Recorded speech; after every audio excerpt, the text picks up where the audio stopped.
Office থেকে ফিরে সোফায় গা এলিয়ে দিল আদিত্য। আজ প্রমোশনের ফাইলটা ফাইনাল হয়েছে। একটা বড় প্রজেক্ট সফলভাবে শেষ করার আনন্দ তার চোখে মুখে। গত 7 বছরে সে তার কেরিয়ারের তুঙ্গে উঠেছে। ঠিক এই সময় মেঘা চা নিয়ে ঘরে ঢুকলো।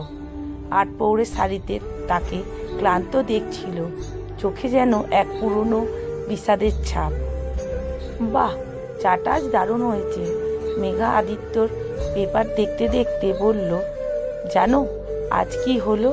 প্রমোশনটা ফাইনাল হয়ে গেল। এবার একটা নতুন স্কারভিউ বুক করব ভেবেছি। তুমি কি রঙের নেবে?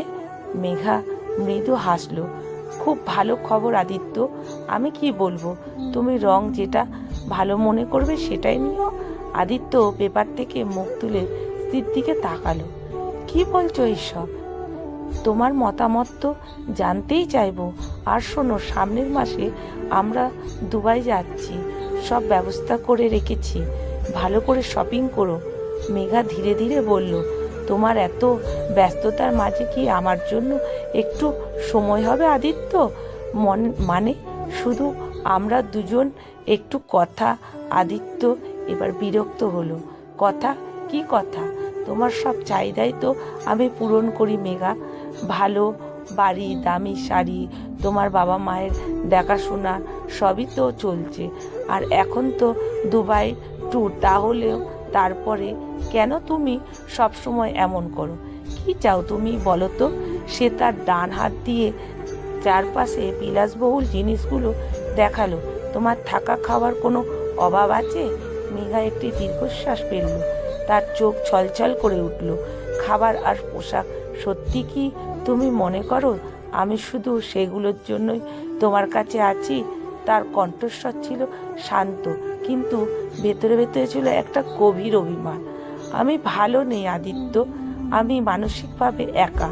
তোমার সব সাফল্য, সব প্রাচুর্য এই বিশাল বাড়িতে আমার ভেতরে শূন্যতাকে আরও বাড়িয়ে দেয়।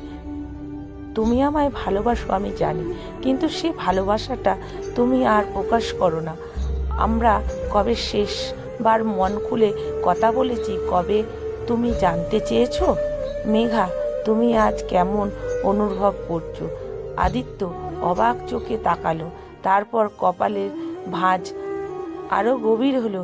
এসব কি বলছো? অসুস্থ নাকি তুমি? মানসিক অশান্তি?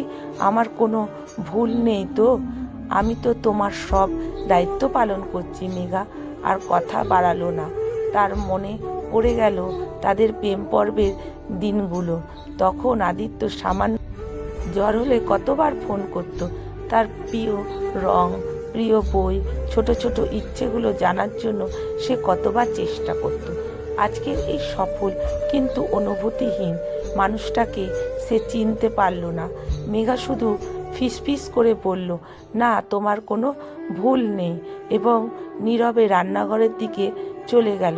তার চোখ থেকে এক ফোঁটা অশ্রু গড়িয়ে পড়ল, যা তার শাড়ির আঁচলে মিশে গেল, আড়াল হয়ে গেল অদিত্যের অদেখা দৃষ্টি থেকে।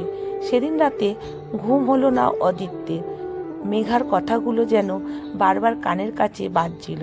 দায়িত্ব পালন ভালো নেই, শূন্যতা। সে জানতো মেঘা কোনোদিন অন্য কারোর দিকে তাকাবে না। সে জানতো মেঘার খারাপ লাগলে সে শুধু নিজেকে গুটিয়ে নেয়, নীরবে কষ্ট পায়। কিন্তু কেন কেন সে ভালো নেই? পরের দিন অদিতির অফিস থেকে একটু তাড়াতাড়ি ফিরল। মেঘা তখন বারান্দায় দাঁড়িয়ে দূরে সূর্যাস্তের দিকে তাকিয়ে আছে। অদিত্য তার কাছে গেল। মেঘা অদিত্যকে ডাকলো। তার কণ্ঠস্বরে ছিল এক দ্বিধা। মেঘা ঘুরে তাকালো। অদিত্য তার হাত ধরল, ঠিক তাদের বিষয়ে প্রথম দিনগুলোর মতন। আমি সত্যি বুঝতে পারিনি।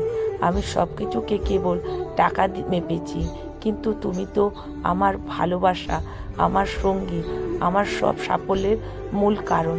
আমি তোমার প্রেমিকা মনে করতে ভুলে গিয়েছিলাম।